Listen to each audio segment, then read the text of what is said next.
Welcome back to the Gridiron Grind with Andrew and Lance. Today we're going to look at the AFC and NFC championship games. We were both 50-50. We got one right, one wrong. Um, it's going to be a really interesting Super Bowl, and there's stuff to talk about in these games. But first, I have to mention something, Lance.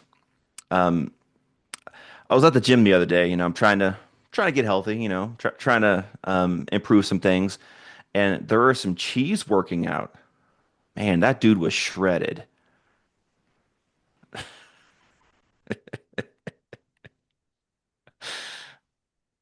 Oh, that one was not bad. I'll give you props You on like that that one. one? That one was good. But hey, how are the health goals going? I mean, that's a serious topic. We're still in January. Well, I think we touched on it, but New Year's resolutions aren't like it should be an all year resolution, not just New Year's Absolutely. resolution. So, Agreed. ups and downs as any new goal would be, but hey, we gotta pursue, we gotta fight through it. Yeah. Yep. I get it, man. It doesn't get easier as you get older too. Oh, for sure. For Because sure. yeah. I mean, you were just even talking about it this morning about, taking care of your little kiddo. Hmm. And yeah, man, it's life be life. Isn't that what you told me? Life be life. That is 100% correct. 10 years ago, you could probably get like a double quarter pounder with cheese from McDonald's with large fries, and then you're totally fine. Now it's like, oh man, I think I gained 10 pounds, which I don't eat Uh, McDonald's. I haven't had McDonald's in probably 10 years, so that's not a problem, but that's just an example. Yeah, I'm the wrong person to talk to about Chick or McDonald's, man. It's not my cup of tea. You know what's my Me biggest pet neither. peeve? Can I just tell you my biggest pet peeve about McDonald's? Absolutely. I hate the fact that they have just become a place that's like, you know what? We don't even care about giving you healthy food options. Hmm. Like there's like almost no healthy options to choose from. You have to really work at it in order to find something healthy. And for Yep. me, dude, that is a no-go. If you're not going to give any effort to give me any healthy options, sorry. Hmm. You're definitely on the chopping block. Yep. I'd much rather go to like a Chick-fil-A or a Chipotle. Well, I mean, like there's just so many options to like Hmm. because like for me, like the two things I was thinking about is I'm thinking about protein and I'm thinking about Hmm. overall calorie count. Like those two things are top of mind all the time when I'm out in public eating somewhere. But like it's easy, man. There's like at least three different meal combos I can do at Chick-fil-A where Hmm. like I'm being healthy and I'm not being ridiculously crazy. Chipotle, definitely quite a few options there. I don't know. Are you a Cafe Zupas person? I like Cafe Zupas. I don't think I've ever been there. I've heard of Dude, it, but I don't think I've ever been there. that's pretty good. It's Okay. like a soup sandwich and salad place, but Okay. they've got some great options. So So in the same realm as Panera. yeah, it's definitely similar, but they're different. But Okay. yeah, that's a fair comparison. So Okay. Cool. I'll have to check them out someday. yeah, definitely, absolutely. Hey, you get your football and you get your restaurant information from Gridiron Grind with Andrew and Lance. We're here to serve. Hey, I'm happy to lead people away from bad food choices. That's what I'm here Hmm. for. If nothing else. Absolutely.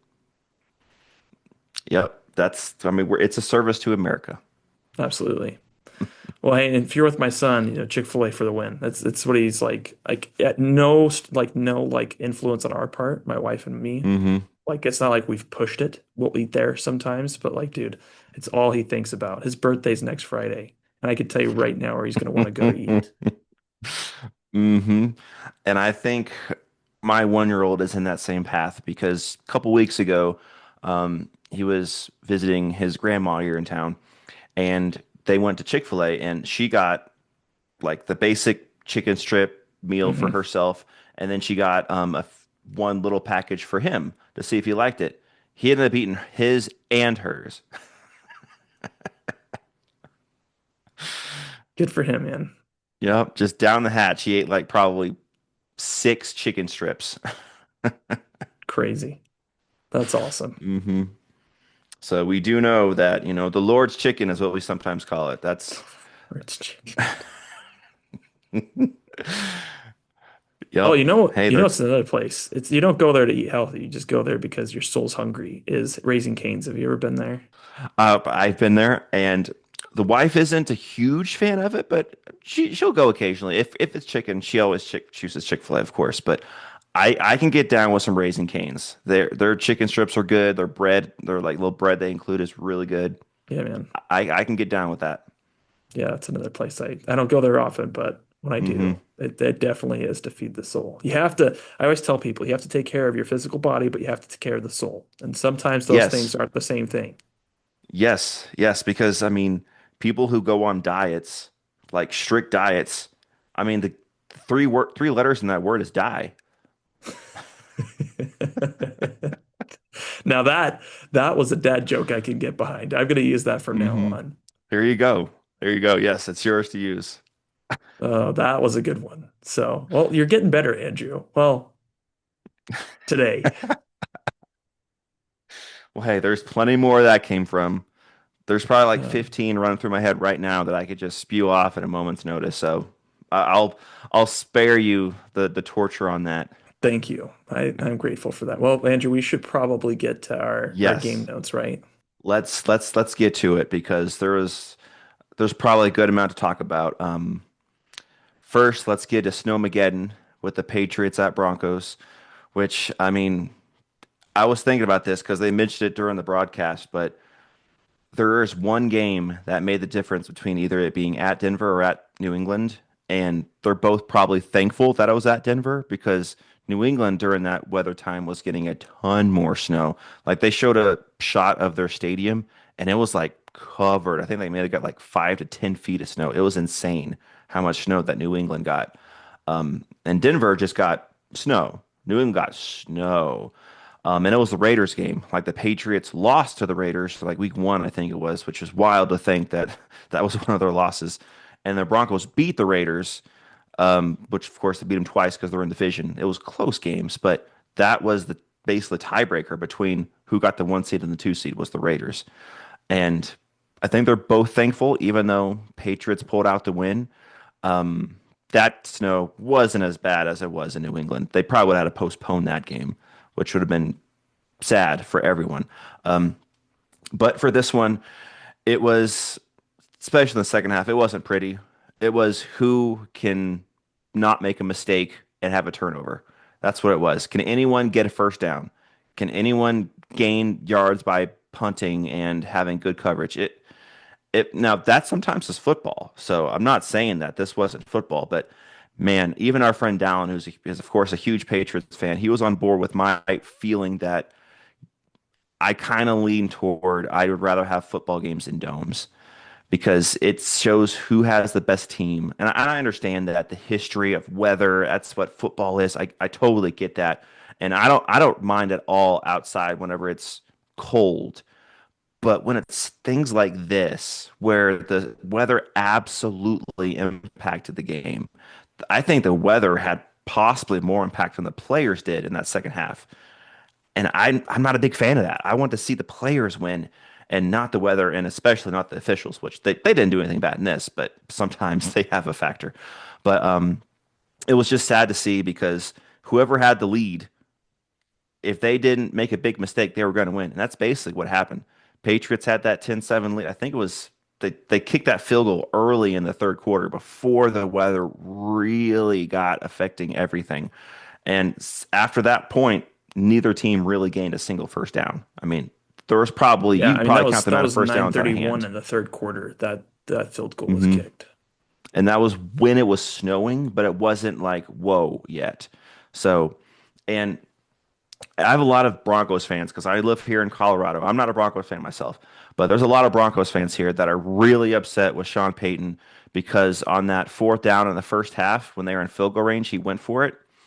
And we see a little differently on aggression, like being aggressive. But that particular moment, when you're, I think, I don't know where it was, but it was in field goal range. And I think it was like a 4th and 2. I wasn't upset with the call. I thought, hey, be aggressive, cool. It's early in the game. I mean, it's not on the other side of the field and it's not really affecting the game a lot right at that moment. Now, hindsight 2020, if they kick a field goal there because the weather's nice, it's a 10-10 game in the fourth quarter. Who knows what would have happened? But at that moment, you don't know that you're going to miss two field goals in the game, that your kicker, Will Lutz, who's been really good, is going to miss two field goals. You don't know that. You're thinking, hey, it's 4th and 2, 4th and short. We can get this. Our offense has our great offensive minded coach. We have some plays. Only thing that I kind of am a little skeptical of is you have your backup quarterback. It's 4th and 2. You're in field goal range. You have your backup. I To know be clear, it at was a 4th and 1. 4th and 1. Okay, 4th and 1. Yeah. Excuse me. I apologize. Yes. Just So want to make sure that that that's because that's yeah, a big difference. 100%. Big difference. Yes, absolutely. But still, your run game wasn't really doing all that great against the best running defense. And you have your backup quarterback. I don't, that's the only thing that pulled me back just a little bit. But I wasn't upset with the call. I'm like, okay, cool, go for it. And Stidham, it's a not the best decision. I mean, honestly, he probably should just ran it to get that first down, but he makes a inaccurate throw in tight coverage, incomplete pass. Patriots get the ball. Again, hindsight 2020, if you knew that the weather was going to be that bad and you were going to miss two field goals in the second, or I think one in the second half, I think one One in was the missed first, one in the earlier in the second first is what I'm half. seeing here. Yeah, Yeah. I think one was missed toward the end of the first half, and it was getting windy, but still. And that second one that was missed was actually blocked, so that wasn't fully on Will Lutz. That Patriots defender got his big mitt up there and just got a fingertip on it. Might have saved their season because I mean that looked like it was possibly going in, and we could be going to overtime, and who knows what have happened. But overall, I was not upset with that play call. Of course, Denver Broncos fans are really upset. Hindsight 2020. If we got that field goal there, what? Yeah, I get I it, but that mean, was. I do think though it's really important to point out this isn't a either or Hmm. scenario. Like I just don't think that that's the total story. Right. I think the bigger story is that Sean Payton, he just made a dumb call. It was a dumb play call. Um, Hmm. it's my personal opinion, and I get it. I definitely am on the more aggressive side. You're on the more cautious side, but you don't go backwards on a play where you're 1 yard away. Your momentum should all work Lean forward. forward. Hmm. I don't know why you would do a play action. I know you're thinking you could catch him off guard, but A, you have a backup. B, Stidham is not the best backup in the league by a long shot. He's probably the Hmm. 15th best backup. Like if we were being honest, maybe even lower than that. Like he is not the guy you want in there to try to save your season. Hmm. So the fact that you went with a play action call just echoes that is like Kevin O'Connell arrogance, right? I Like, was just gonna say that reminds me so much of KOC. The first half of the year, so many times it's 4th and 1, and our run game's working, but yeah. instead he throws it. I'm like, come on. Well, and here's the other thing I would say too. The reality is what you're asking for your offensive line to do for 1 yard is different than what you're asking him to do for a run game because success is measured so differently. Like Hmm. to me, I think it's silly to say um, that they have to kick the field goal. I'm not saying they shouldn't kick the field goal. Like that's not what I'm Hmm. saying. I'm just saying that if you're gonna burn Sean Payton, I don't burn aggressiveness, I burn stupidity. And that was just straight up stupid. Um, we'll get to the Yeah. Sean McVay, I think equal dumb decision making on the other end with their 4th and goal stance. Hmm. Um, but I just think that you got to be willing to open up the playbook, like really open it up. And to me, I don't think the play because here's a few things to think about with play actions. One, you're rolling out to one side. Two, they chose the shorter side of the field. Three, you have your backup quarterback out there. All of Hmm. those things make it much harder to complete the play. Like if you're going to pass, it's probably just better to do a 4 to 5 step drop back where the entire field is at the disposal of the quarterback. By choosing to do a play action, and if your running game's not working, why are you play actioning? Just own it that you're going to run the football. Like to me, Hmm. that just sounds silly. You're not going to outsmart a team when you're playing Yeah. bad with the run game.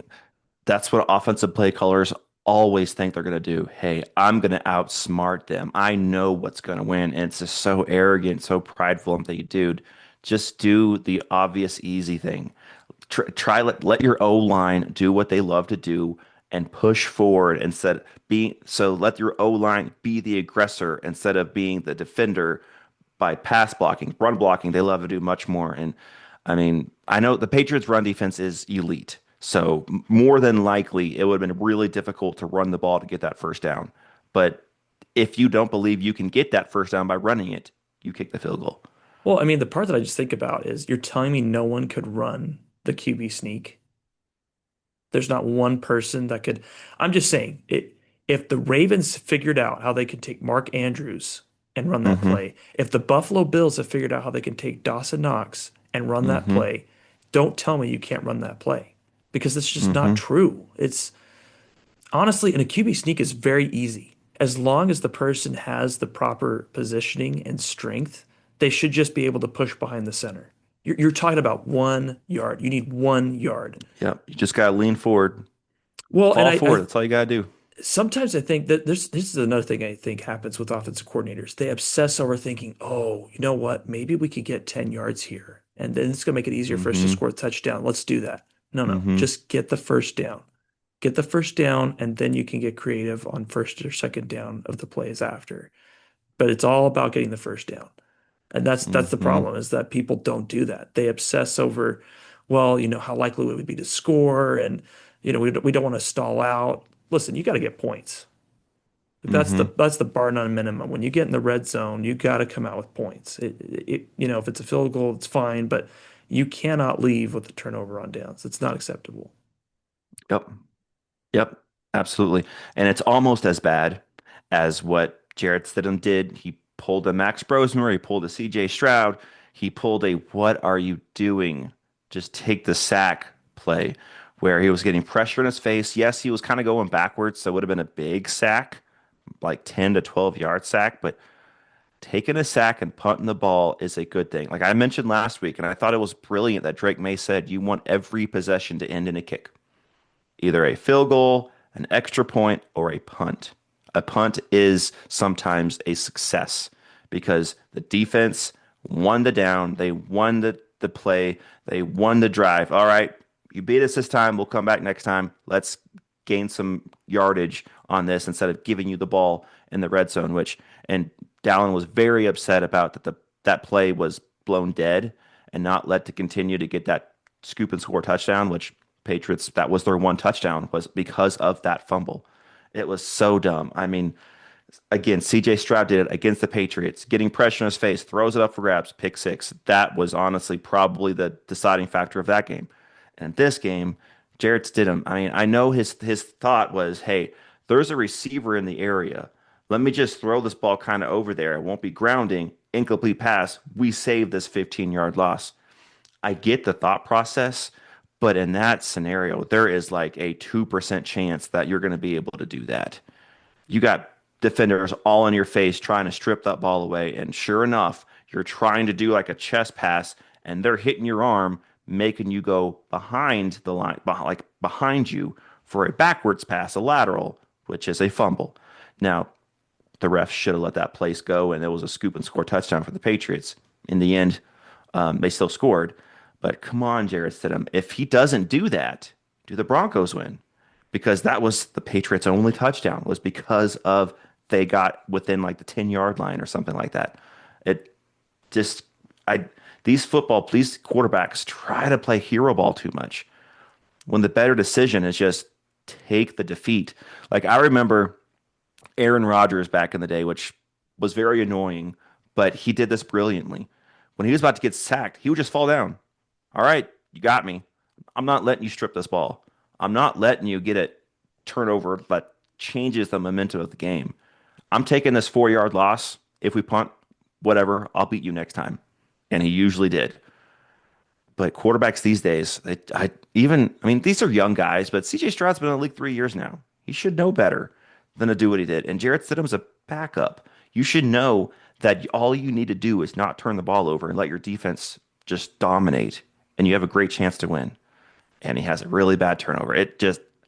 I Well, I just mean, don't get it. but I think that, like I think take it at totality, right? Because I'm not saying you're wrong, but think about it. That fumble, what happened the possession before? You had the turnover on downs. And so Mm, to me, it can compound foolish thinking of your quarterback. This mindset of I've got to make up for it. I got to keep making up for these hmm mistakes. And um like I just think it's really important to emphasize this loss is on one person for the Broncos, to me, like the majority, and that's Sean Payton.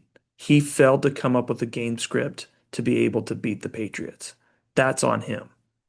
The fact that the running game was as bad as it was, like I know it's the Patriots, but it's not that they haven't been gashed before. I think that it's tough. Coaches get really opinionated that, you know what? I don't care what the facts are telling me. I'm going to run my game. I'm going to do it the way hmm I want to do it. And, sometimes that can work, but I mean, he had 31 pass attempts. That is way too high for Stidham. Like, no, he's not that good. He's just, I'm not saying he didn't have moments, but that to me is incredibly foolish. And the Patriots had 38 carries compared to the Broncos 24 carries. Like that, if you're going to win this game, you got to get more carries. I just think Yeah. that Peyton was just so stubborn in this game. And that ultimately was the undoing of the Broncos, which is so rich that the people that got fired were the people that aren't even to blame for the loss. Hmm. That's an interesting perspective on the guys that got fired. Yeah. I mean, maybe you could argue that there's something they could have done better, but did they call the 4th and 1? Did they tell Stidham to pass 31 times in the game? I mean, because I think that's a really big stretch if you're trying to tell me that the head coach who's been playing or who's been the offensive play caller ever since hmm he's been in New Orleans. I don't know. I'm not saying that assistant coaches don't have any fault in why you lose. I just think hmm the amount of control that Sean Payton has, no one else should have been blamed but Sean Payton. Yeah. I hear you. I hear you. I put some blame on Stidham on that play in particular because Sean Payton called a play and it wasn't being, I mean, it wasn't open, it wasn't working. Yes, but just take the sack. You should have watched the tape from the CJ Stroud play where he tried to be a hero the week before and ended up in a touchdown that I hear it. ultimately basically was the game. I mean, I know in his mind, split second, he's saying, okay, I got to save this down to make an incomplete pass. I get it, but you have to know that's way too risky. I mean, but like that's like I feel like that's the hot stove example with the kid. If you're being irresponsible and not watching your kid and they touch the stove, whose fault is it? Mm. I don't know. I mean, if your kid's under 3, I think that it's the parent's fault. Like we're talking about a backup here, and we're not even talking about a hmm good backup here. I mean, hmm I understand what you're saying. I understand that he takes some accountability, but it's like Sean Payton is a Super Bowl winning head coach. How do you not know that that is a possibility that that could happen with your backup? Well, I don't think the play call was asking him to run backwards and get pressure in his face immediately. Yeah, I mean, I hear what you're saying. I'm just saying that the the way I look at it, if you have a backup quarterback, every snap you take that you give him the ball to make actions and plays is an increased hmm chance that you're going to be disappointed. I just It's fair. this isn't Nick Foles. And I'm not saying Nick Foles was an amazing backup, but I mean, honestly, as a backup role with the Eagles, he was pretty good. In both 2018 and 2017, he had really, really good moments. hmm This isn't Gardner Minshew. This isn't like I would say like that's not even Mitch Trubisky. Like he's just I don't know. I felt like he went that Sean Payton went into this game and felt like he could run the same offense. Doesn't matter who my hmm quarterback is. I'm an offensive genius. I'm going to run the same thing. We don't need to adjust. And maybe that's unfair. I I feel like the Broncos blew a great moment and the defense played outstanding. I mean, they absolutely shut down the Patriots offense. And so did the snow. I mean, that's true too. That's true. Yeah, that's Um, fair. And I want to end by giving props to the Patriots because they're in the Super Bowl. Congratulations to them. Absolutely. Yeah. Their defense was elite during this whole playoff run. I mean, I knew that the defense was good, but their defense took it to another level this entire playoffs. And I know that we've mentioned that it's been an easier run than other teams, which I mean, there's truth to that for sure.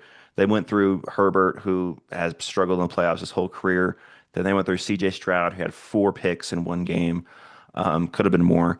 And then they go through a backup quarterback against the Broncos and with weather, which I know was affecting them, but also affected the Broncos.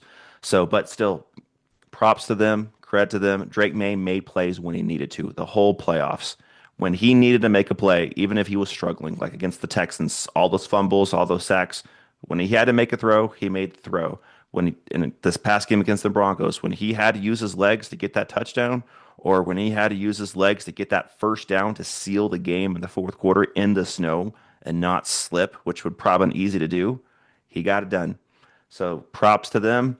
Now they get to go play Seattle, who we'll talk about here in a second, who looks like an overall, every part of the field, good to elite team. I mean, all aspects of the game, the Seahawks, they got it rolling right now. And this is going to be a very interesting Super Bowl. I'm excited to see it. Yeah.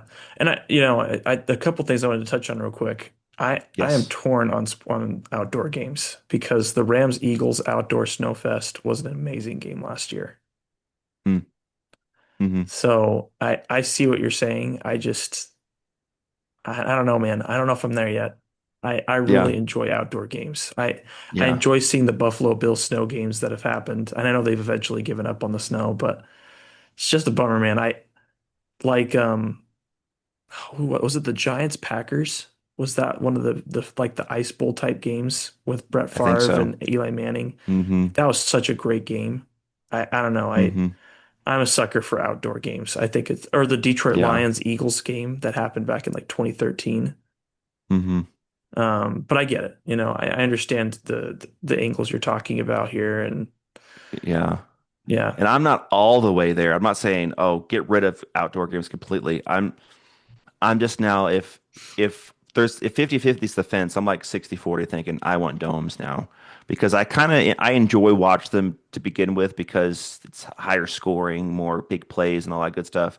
But I do enjoy, like you said, those classic snow weather games. But when it's like this, when the weather truly affected the game. Now, when it's a little bit of snow and it's super cold, players can fight through that, and they should, and that shows how good they are. But in a game like this past Sunday, the weather had an immediate impact, and it just sucks because the you can't show that the players won the game. The first half they did, and that's the big reason why the Patriots won. They played well in the first half, but man, that second half nobody was doing anything, especially that fourth quarter. That fourth quarter was basically just a punt fest. Who can not turn the ball over? And neither team did, but the Broncos just couldn't get into field goal range. And when they did, it got blocked. Yeah. Yep. It just sad that the weather affected that much. But it is what it is. Patriots moving on to the Super Bowl. Um, it's going to be interesting because both quarterbacks in the Super Bowl are going to be extremely nervous. It's going to be so interesting to see because neither one of these guys have really done anything in the playoffs. Of course, Drake May, his second year playing. Sam I Darnold, mean, this is his first playoff run. I think that right now Sam Darnold's playing like the better quarterback. Honestly, I think objectively you should that would be fair to argue. I mean, we've seen a 3 game sample size of Drake May struggling passing. You can't just say it's the snow. He struggled in the Chargers. He struggled against the Texans. He struggled against the Broncos. It, Sam Darnold's definitely playing like the better quarterback. I'm not saying Sam Darnold's lights out, but right now he's definitely playing better. I mean, go look at the Rams game. Yeah, He definitely balled the out. Ram.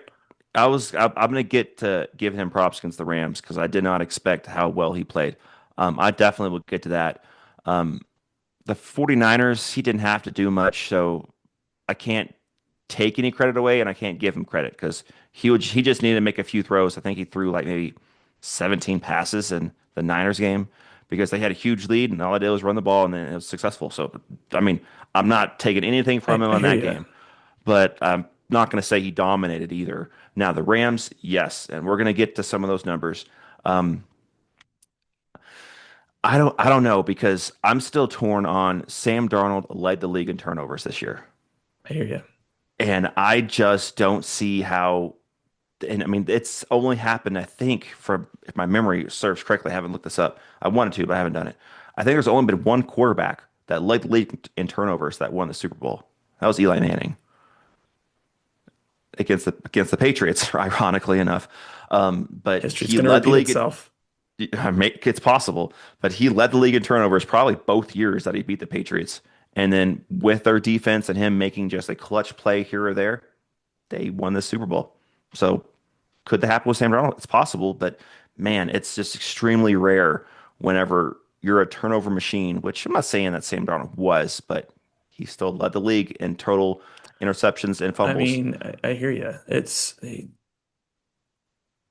But I mean, what's Drake May's interception ratio? It doesn't feel like okay. So he had six less interceptions.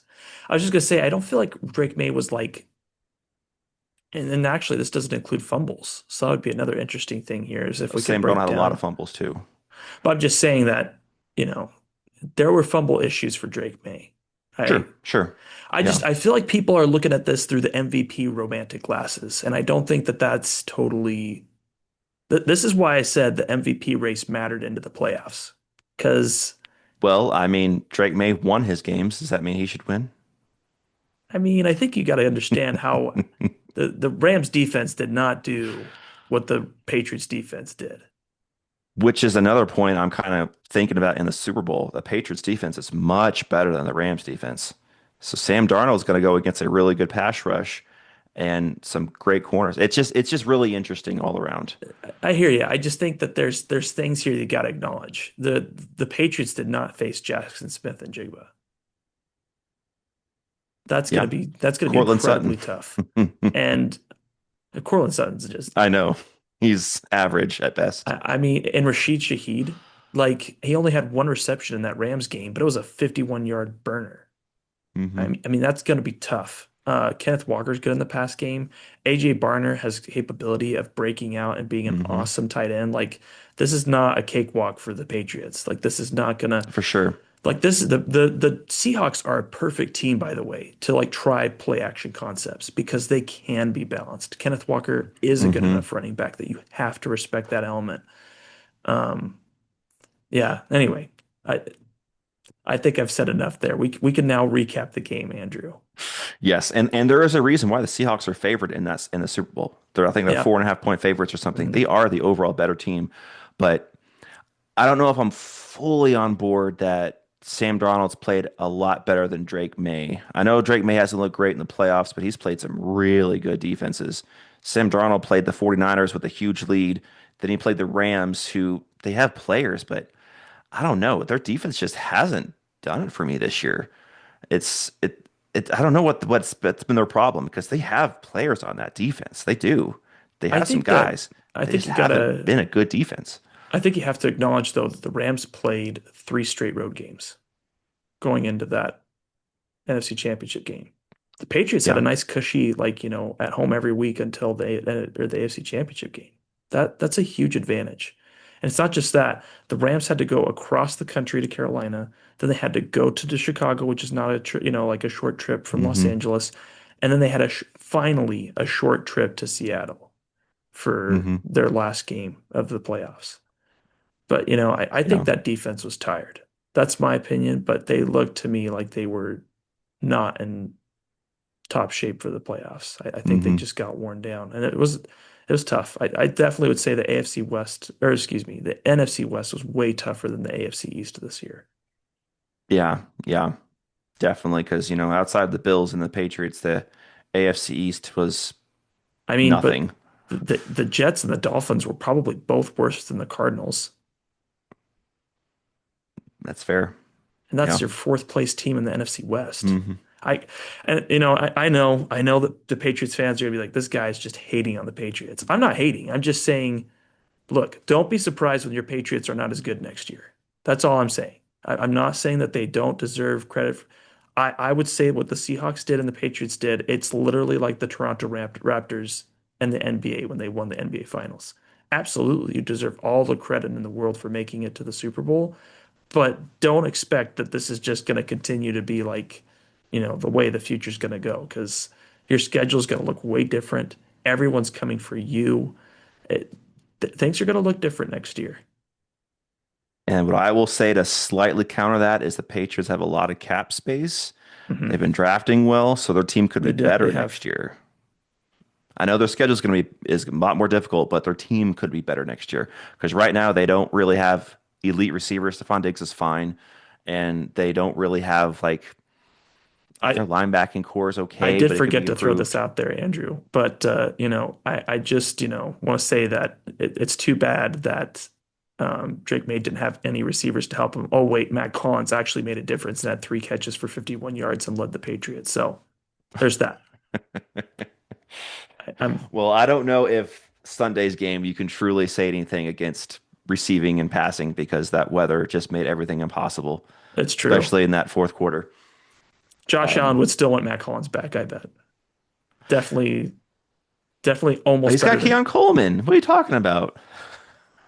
definitely almost better than almost any receiver on that Bills team by a mile.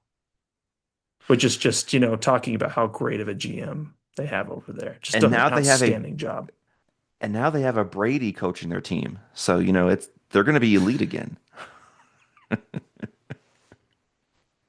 Anyway, let's get to the Rams and Seahawks.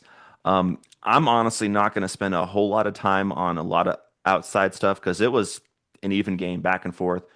Seahawks took a lead, Rams came back, Seahawks took the lead again, Rams came back. It was back and forth. Both offenses were doing pretty well. They were in rhythm, they were humming, but both defenses also had some stops. Like I'm looking at here, I see one, two, three, four, five, six punts this game. So, and that was a mix between both teams.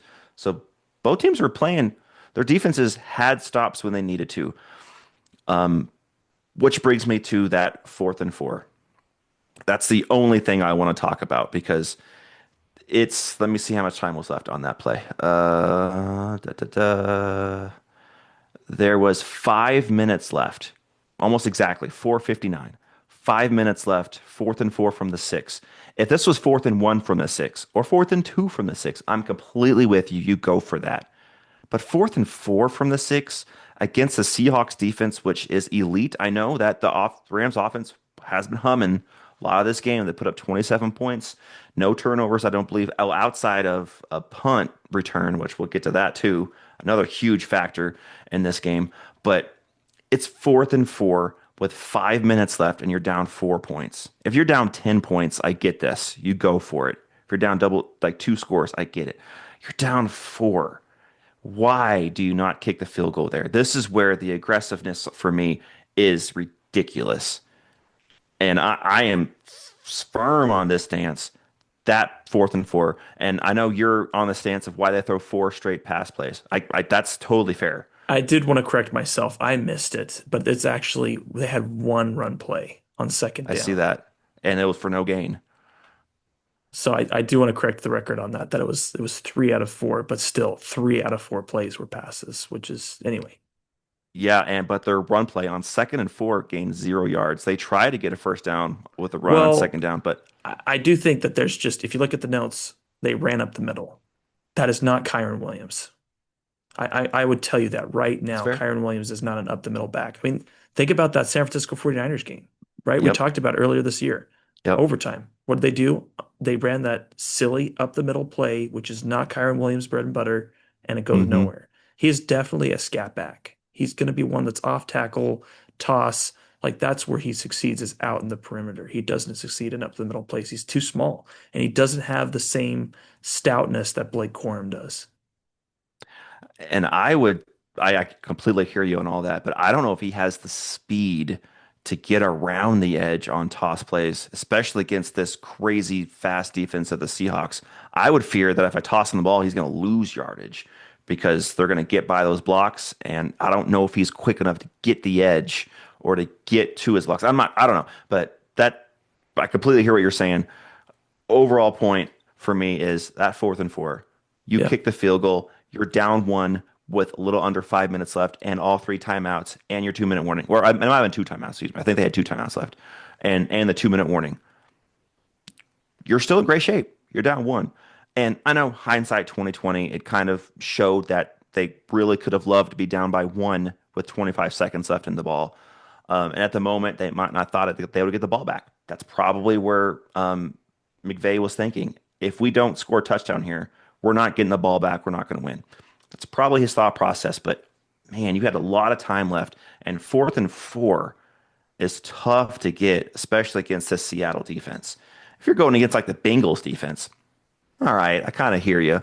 But you're going against Seattle's defense, which has been top three in pretty much every single category all year long. I don't know. I just think that was foolish. And then they don't get the first down. They kind of pinned the Seahawks back on the 6, and I'm going to give the Seahawks a ton of credit here. Yeah. They They deserve a got the lot. ball back. They got first down after first down after first down through Sam Darnold's arm or the run. It was a mix of both. They were balanced. They were aggressive on offense. That was brilliant when they got the ball back. Give them a ton of credit. They spent 4:29 off the clock before they had to punt and pinned the Rams back probably, I think, like at the 10-yard line or something with 25 seconds left. That's game. You have no timeouts. You have to score a touchdown with 25 seconds left on the 10-yard line. That's basically game. There's no way you're going to do that outside of a crazy penalty in the end Mhm. zone or something. So, man, if you're down one with 25 seconds left in the ball on the 10-yard line, it's still very difficult, Mhm. but it's a possibility because you just have to get the ball in the 40-yard range to try to kick a long last second field goal. That's a lot different than having to go all the way down and score a touchdown. Like I think their last play was on the Seattle 49. No, it got to the LA 30. Their Yeah. last play got to the LA 30. That's field goal range right there. Would have been nice to be down one instead of down four. Overall, though, give a ton of credit to the Seahawks. Give a ton of credit to Sam Darnold because it's strange, but outside against playing the Rams, like two games against the Rams, he's not been great. He's been fine, but then there's games like for example, the Vikings game, he was horrible. It just luckily Max Brosman was even more horrible, and the defense just had to shut him out, score 0 points, and then the Seahawks just had like 20 field goals. But pressure in your face, Sam Darnold does fold. He does make mistakes, and he didn't have any pressure on his face this game, but he lit it up. I'll give him a ton of credit in this I game. mean, His I arm, he think was throwing beautiful passes. I Yeah, think go it's ahead. unfair to say he had no pressure. He had 3 sacks. It's not like there was no pressure. Matt Stafford had 1 sack. That is close to no I do pressure. hear you. I do hear you, but I think there's difference with pressure than just sacks because I see pressure as they're coming all day long. Like when the Vikings came all day long. I don't even think the Vikings got many sacks, but they were in his face all game. 3 sacks. I'd have to see how much pressure percentage he had to truly feel that he was pressured. Because there could be times when, an edge rusher beats his defender immediately. Oh, you won the down, you got me, you sacked me. But the rest of the game, he was clean. So I have to see the pressure. You might be right. Like I didn't actually get to watch this game, but just seeing 25 for 36 for 3 touchdowns, 346 passing, to me, he didn't get pressured very much. I mean, I hear He you. was clean. I just saying compared to Matt Stafford, I mean, Matt Stafford he is literally the Statue of Liberty. I mean, did you see that guy Hmm. run? It was kind of funny because Hmm. I don't know if you saw a clip of him running, but like he really did try to run, but it was like those Hmm. wheels they were rusty. Hmm. They needed to be lubricated. Yeah, Um, yeah. And another thing I thought was awesome was just elite wide receivers going at it. Puka yeah, Nacua, 9 for $165 and a touchdown. JSN, 10 for 153 and a touchdown. They were carrying their offense basically, doing everything they could. But in the end, congrats to the Seahawks. They have an overall elite team. Their special teams with Rashid Shaheed, awesome, and their kicker Myers, awesome. Their yeah, defense, talent everywhere, awesome. definitely. Their offense, extremely balanced which is what you need. They have a great run game, and then when you need it, JSN is unguardable, and Sam Darnold's playing well, getting him the ball. So elite team all across the board. Happy for them. I did pick the Rams to win this game, as did you, I believe, and Yes, I still think they should have if they didn't I agree with you. go for fourth and four. I think they would have had a shot. Now, again, getting the ball back with 25 seconds and down one on the 10-yard line, that's tough, but it's doable. Being down four with no timeouts left, that's basically game.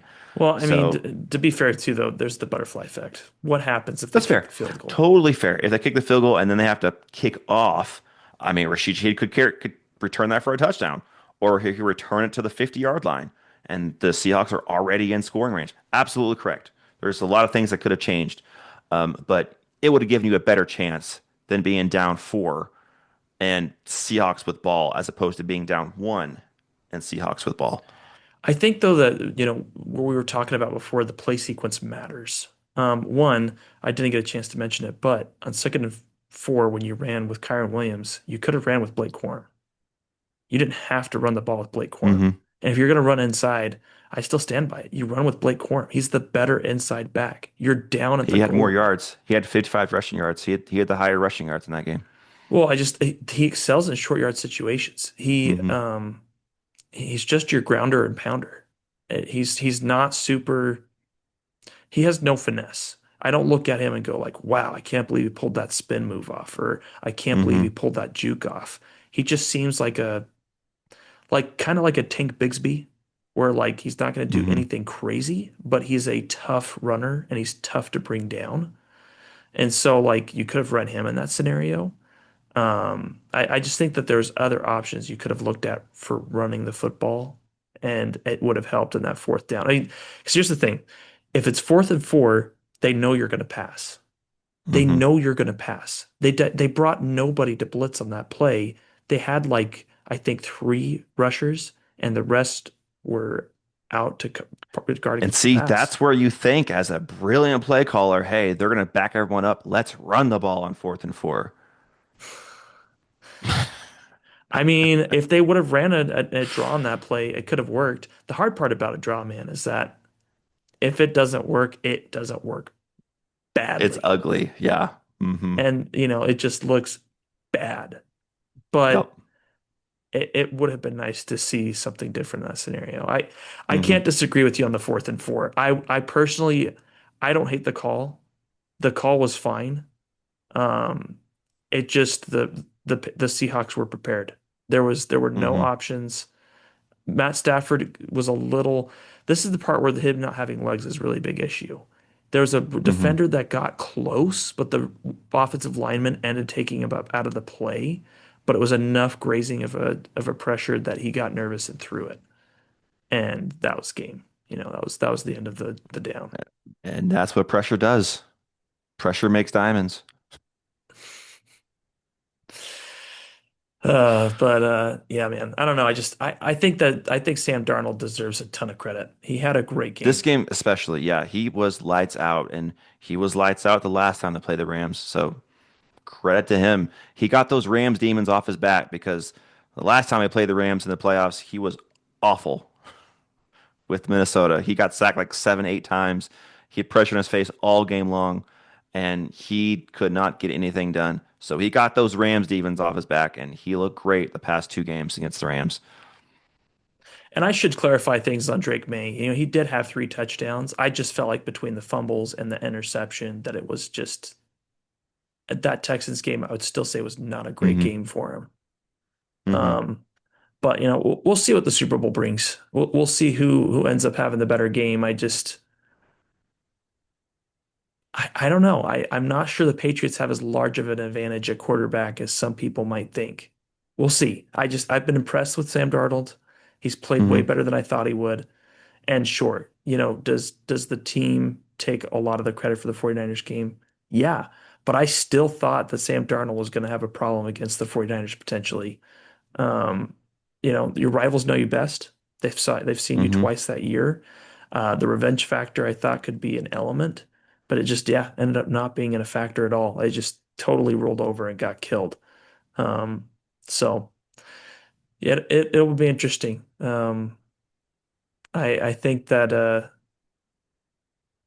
Seahawks just need to make sure that if they're within the 5 yard line, that there's I was no just gonna internal say slants. that. I was just gonna say that the script writers are already writing. It's gonna be on the like 2 yard line on like second and goal, and everyone's gonna say, "You better run the ball." I mean, you don't have to run the ball, but I still cannot believe that Pete Carroll and the I don't even remember who the offensive coordinator was in that game, but to drop a slant going Mhm. in, that is just, you're just asking for an interception. You are asking for Yep. someone to step in front of that ball and make you sad. And I will say this about Sam Darnold, and I don't think he's cured these demons yet. I don't know the exact numbers, but in the red zone, he does struggle a little bit because he doesn't see guys wide open and it's compacted. And Hmm. I mean, the week 18 against the 49ers, when it was for the 1 seed, there was a time when it was fourth and goal from the two, they went for it and he threw an incomplete pass because he didn't see one open. I was like, oh boy, here we go. And it ended up being a 13-3 win. They didn't score many points, but I'm just saying, in the red zone, which give credit to the Seahawks, they've done this all year long. They've taken the ball out of his hand in key moments in the red zone because they have a great run game, just like Kenneth Walker get in. That's what Hmm. he does. Yeah. Last year with KOC, they did not do that. They said, nope, dial up another pass play. Pass play, pass play, pass play. Incomplete, incomplete, incomplete. Looking at that Lions game where we had like goal to go like 19 times and we scored like 9 points. Yeah. And that's not me being dramatic. I think that's an accurate stat. Yep. I hear you. We'll see what happens, though. It's going to be an exciting Super Bowl. We'll make Yeah. our game picks next week. I think we It's both fair. kind of are leaning one way, probably the same way. But we'll make our official game picks next week. Okay. Sounds good. All right. Well, that's all I had for the title games. Anything you want to mention at all? Nope, that's it. All right. Well, congratulations to Sam Darnold. He had two back-to-back 14-win seasons, two different teams, and now he's in the Super Bowl. So he's riding high right now. We'll see if he can continue that momentum.